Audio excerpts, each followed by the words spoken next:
Eternity, अनंत काल। ये सोच शायद धर्म जितनी पुरानी है, शायद तब से चली आ रही है जब से इंसान है। मगर क्या मॉडर्न साइंस हमें समय के अंत के बारे में बता सकता है?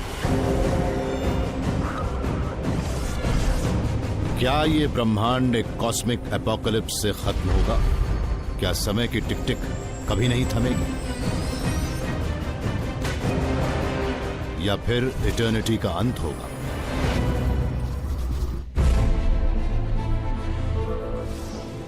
स्पेस, समय और खुद जिंदगी,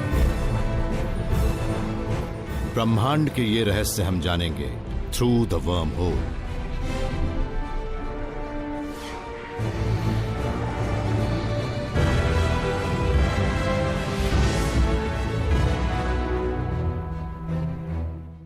कयामत या एपोकलिप्स। मुस्लिम्स, क्रिश्चियंस और ज्यूस के मुताबिक ये वो दिन है जब दुनिया हमेशा के लिए खत्म हो जाएगी। मगर आज के फिजिसिस्ट्स कयामत के बारे में अपनी अलग राय रखते हैं। असल में कई अलग अलग राय हैं। कोई कहता है सूरज पृथ्वी को निगल जाएगा, तो कोई मानता है हमारा ये स्टार ब्लैक होल में चला जाएगा, हमारी गैलेक्सी एक दूसरी गैलेक्सी से जा टकराएगी। मगर तब क्या होगा जब सब कुछ कयामत में खत्म हो जाएगा और समय भी विलुप्त हो जाएगा?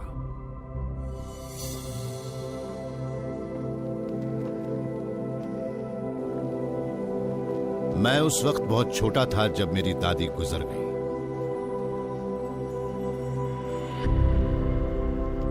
सूरज रोज निकलता था और डूबता था, मौसम भी बदल रहे थे। मैं अक्सर सोचता था कि क्या मेरी दादी का वक्त सचमुच खत्म हो गया था। मैं सोचता था कि जब ब्रह्मांड अपनी चाल से चल रहा है, फिर वक्त कैसे खत्म हो सकता है? एंशिएंट ग्रीक्स और इजिप्शियंस इटर्निटी को समय से पार की जगह मानते थे। वो मानते थे कि समय एक विशाल गोला है जो रोज बरोज उगते ढलते सूरज और बदलते मौसम का आईना है। मगर आज हमने वक्त के उस गोले को एक लाइन में बदल दिया है जो हमारे बीते कल से आने वाले कल तक जाती है। अब हमें यह पता लगाना है कि ये लाइन लगातार बढ़ती जाएगी या फिर कहीं खत्म भी होगी। लगता है कि शायद ये इटर्निटी की गुत्थी हमारे ही दिमाग की उपज है। एंथ्रोपोलॉजिस्ट वेरा डिसिल्वा सिन्हा और लिंग्विस्टिक साइकोलॉजिस्ट क्रिस सिन्हा हमेशा यही सोचते रहते हैं कि लोग वक्त के बारे में क्या सोचते हैं। हमारा समाज काफी बड़ा और बेहद कॉम्प्लेक्स है। हमारे पास अगर कैलेंडर या घड़ी ना हो तो हम शायद कुछ कर ही ना पाए। इस तरह हम टाइम कॉन्सेप्ट्स और वक्त को मापने के तरीके को कॉग्निटिव टेक्नोलॉजी कहते हैं। ये टेक्नोलॉजी है हमारे दिमाग की। मगर क्रिस और वेरा ने पाया कि दुनिया में हर जगह समय को इसी तरह से नहीं देखते। इसका पता उन्हें एक दुर्लभ अमेजोनियन ट्राइब की लैंग्वेज और कल्चर की स्टडी करने पर लगा। वो थे एमनडावा लोग। अमनडावा लोग ब्राजील के एक राज्य होंडोनियो में रहते हैं और 1984 में ब्राजील की सरकार ने उनसे कांटेक्ट किया था। अमनडावा लोगों के पास ना तो कैलेंडर होता है ना ही घड़ी होती है। उनकी भाषा में तो समय नाम का शब्द भी नहीं है। अगर आप एमोंडावा लोगों के मुताबिक समय की बात करेंगे तो वो ज्यादा से ज्यादा सूरज होगा, या फिर वो बरसात या गर्मी के मौसम के बारे में कहेंगे। मगर इनसे तो समय को नहीं समझाया जा सकता ना। एमनडावा लोगों के समय बताने के तरीके को समझने के लिए क्रिस और वेरा ने कुछ पेपर प्लेट्स को अरेंज किया। तो हमने ये देखा है कि मौसम सिर्फ दो होते हैं, बारिश और गर्मी के। तो हमने इन प्लेट्स की मदद से मौसम को बांटने की कोशिश की है। एमनडावा कबीले का कोई आदमी प्लेट्स को दिन या महीने के हिसाब से नहीं रखेगा, बल्कि उन 2 मौसमों में होने वाली खास कुदरती घटनाओं के हिसाब से करेगा। एक मौसम के इन छोटे छोटे सब डिवीजन के लिए वो आपको एक कहानी सुनाएगा, फसल लगाने और काटने की कहानी। ये भी बताएगा कि उस वक्त कौन से फल पकते हैं और उस वक्त जंगल में क्या होता है, नदी का पानी बढ़ता है या घटता है, मतलब इस तरह की बातें। हाँ। समय को मापने का यह तरीका किसानों के लिए तो सही लगता है, मगर हमारे इंडस्ट्रियलाइज्ड कल्चर्स में एक ज्यादा रिजिड सिस्टम ने अपनी जगह बना ली है। हम शायद 7 प्लेट्स लगाएं, हफ्ते के हर दिन के लिए 1 प्लेट, या फिर हम दिन को घंटों में बांटकर उनसे एक गोला बना दें। मगर एमंडावा लोग इन घटनाओं को कभी एक खास शेप में अरेंज नहीं करते हैं। उन्हें घटनाओं की शेप से कोई खास मतलब नहीं है, उन्हें फिक्र है हर घटना के कंटेंट की। वो समय को एक स्पेशल डायमेंशन जैसा नहीं मानते हैं। वो ये नहीं मानते हैं कि समय एक लाइन है जिसमें एक फ्यूचर है जिसके बारे में हमें सोचना है और एक पास्ट है जिसे हमें पलट कर देखना है। हम अक्सर ये कहते हैं कि हम अपने बचपन में झांकते हैं, मगर अमंडावा लोग अपने बचपन में नहीं झांकते। वो कहते हैं कि हम कभी छोटे थे, हमारा बचपन था, अब उसे क्या देखना। तो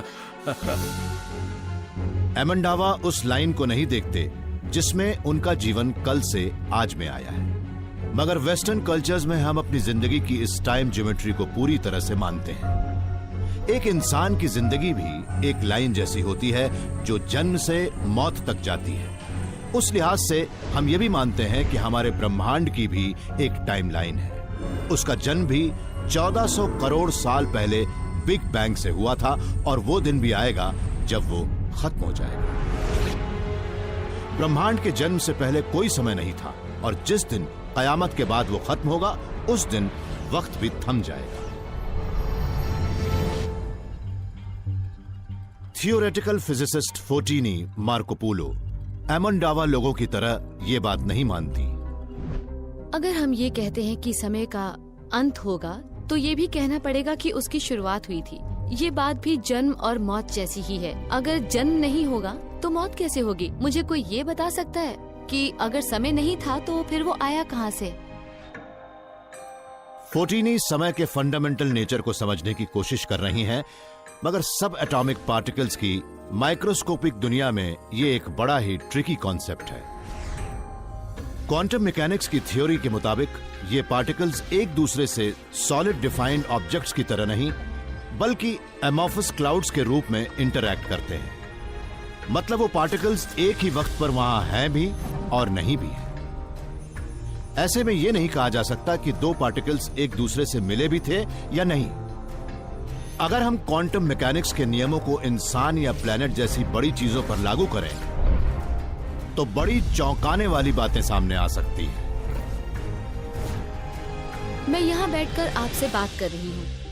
अब ये मान लीजिए कि हमारे ब्रह्मांड में एक ब्लैक होल गलती से मुझे अपने अंदर खींच लेता है। अब क्वांटम थ्योरी के मुताबिक वो बड़ा सा ब्लैक होल मेरे पीछे है भी और नहीं भी है। उसकी वजह से हो सकता है कि हम बात कर सके या नहीं कर सके। कई क्वांटम फिजिसिस्ट्स किसी घटना के होने की इस अनसर्टेनिटी का तर्क देते हुए कहते हैं कि समय हमारे ब्रह्मांड में एक फंडामेंटल चीज हो नहीं सकता। हमने उसकी कल्पना की है, मगर अल्बर्ट आइंस्टाइन इन क्वांटम मैकेनिक्स से सहमत नहीं थे। वो मानते थे कि समय तो ब्रह्मांड की फैब्रिक में अच्छी तरह से बुना हुआ है। उनके समर्थकों का कहना है कि स्पेस एंड टाइम का जन्म भी बिग बैंग के साथ ही हुआ था। मगर फोर्टिनी मानती हैं कि समय के बारे में ये दोनों ही बातें गलत हैं। उनका कहना है कि समय सच है और इटर्नल है, मगर इसे मानने के लिए हमें स्पेस को रीइमेजिन करना पड़ेगा। चलिए मान लेते हैं कि ये स्पेस है, वो दुनिया जिसमें हम रहते हैं, और ये जो लाल तारे हैं ये बाकी सब चीजें हैं। अब ये जाल कनेक्टिविटी के लिहाज से हमारे बीच की दूरी को रिप्रेजेंट करता है। तो हम मान लेते हैं कि ये मैं हूँ और ये है मेरी सहेली अरेलिया और ये है मेरा दोस्त हेलमेट। अब मुझे 1 2 3 4 5 6 कदम चलना पड़ेगा अरेलिया तक पहुंचने के लिए, और फिर 1 2 3 4 5 6 7 8 9 10 11 12 13 14 15 कदम चलकर हेलमेट तक पहुंचना पड़ेगा। मगर बिग बैंग के बाद स्पेस का जाल इस तरह से नहीं फैला था। मुमकिन है कि जब ब्रह्मांड बना था तब मैं हेलमेट से सिर्फ 1 कदम की ही दूरी पर रही हूँ, और ये दोनों तब मिले जब सब कुछ एक दूसरे से इस तरह से मिल गया था। उस बेहद गर्म और डेंस बिग बैंग के बाद सब कुछ सिमटकर एक पॉइंट पर आ गया था। तब स्पेस की बात बेमानी थी, मगर फोर्टिनी का दावा है कि समय उस वक्त भी था। अगर हम स्पेस को भी हटा दें तो समय को नहीं हटा सकते। समय तो पहले भी था और वो हमेशा के लिए रहेगा भी।